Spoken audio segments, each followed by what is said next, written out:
Olá, bom dia. Hoje é 5/3/2025, 5 de março de 2025.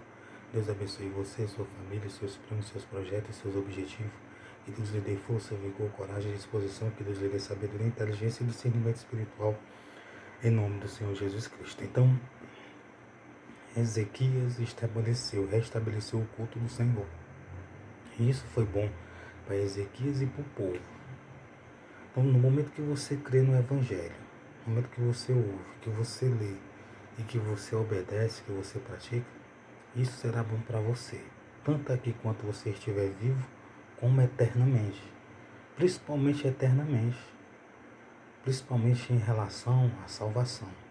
Então, o Evangelho não é dizer que Jesus morreu numa cruz, não é dizer que é uma obra da cruz. Não.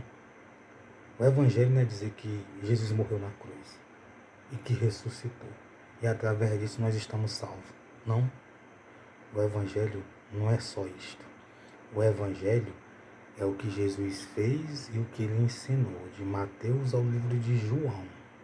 O Evangelho, em primeiro lugar, é isto. É os ensinamentos, é os mandamentos, o que ele ensinou, o que ele orientou, o que se deve fazer para não ser salvo, o que se deve fazer, o que não se deve fazer para ser condenado, o que se deve fazer para ser salvo. Você pensa que o Evangelho é Jesus ter morrido na cruz e ter ressuscitado? O Evangelho significa de Mateus a João, o que ele fez, as curas, os milagres, os ensinamentos, os mandamentos, as orientações dele, o que ele falou, o que se deve fazer para não ir para o inferno, o que se deve fazer para ser salvo, o que se deve fazer. O Evangelho é os ensinamentos e os mandamentos, o que ele fez, que eles escreveram, os apóstolos. E significa também a crucificação e a ressurreição, que são as duas coisas principais para o ser humano ser salvo. Mas os ensinamentos e os mandamentos é essencial. É a essência de Deus. É a parte principal. Então, 2 Reis, capítulo 18, versículo 4. Este tirou os altos e quebrou as estaltas, e deixou e deitou abaixo os bosques e fez em pedaços a serpente de metal que Moisés fizera, porquanto até aquele dia os filhos de Israel lhe queimavam incenso e lhe chamava Neustão. Então eles ainda adoravam aquela imagem da serpente, que Deus usou aquela imagem da serpente para poder curar as pessoas lá em Israel, quando elas tinham pecado, quando elas tinham falhado com Deus, murmurado. Aí Deus, Moisés faz uma serpente, quem olhar para a serpente, quem for picado por as cobras, por a serpente, olhar para a serpente, não morrerá. E isso aconteceu. E naquele tempo eles ainda estavam adorando isto. Então Ezequias viu que era uma idolatria, que não precisava mais, e quebrou aquela imagem. Então ele restabeleceu o culto ao Senhor. E isso foi muito bom para eles naquele tempo.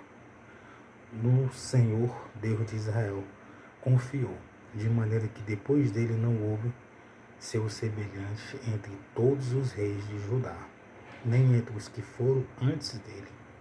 Então ele confiou no Senhor, ele confiou em Deus, ele creu, ele temeu. Se eu e você confiar em Deus e crer e temer, com certeza, meu amigo, vai ser bom para você. Enquanto você estiver vivo aqui na terra, o período que você viver, e será bom para a sua eternidade, para a sua salvação. Por mais que você passe por aflições, por perseguições, por mais que tenha pessoas que não vá, né, que não queira o seu bem, que atrapalhe a sua vida, que lhe aborreça, que lhe persiga, que lhe injurie, mas se você está crendo no Senhor e obedecendo, você está fazendo a melhor coisa.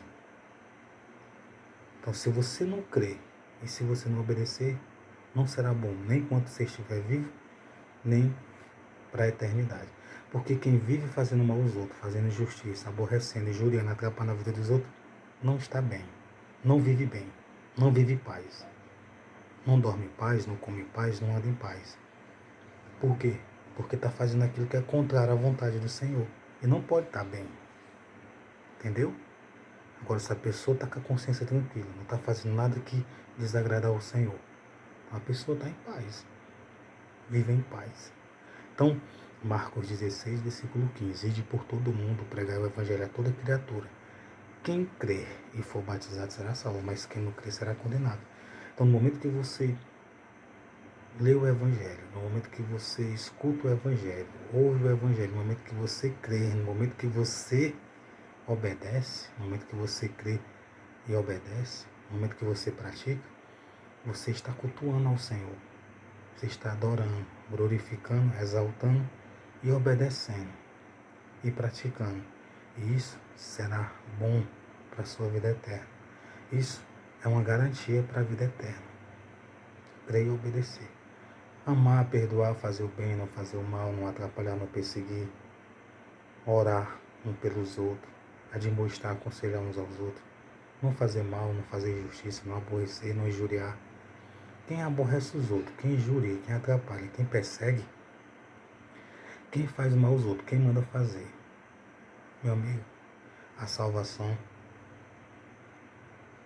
não terá salvação, a não ser que peça perdão a Deus, a Jesus Cristo, que aceite Jesus Cristo como Senhor e Salvador, se batize nas águas e que se arrependa e que não faça mais isto.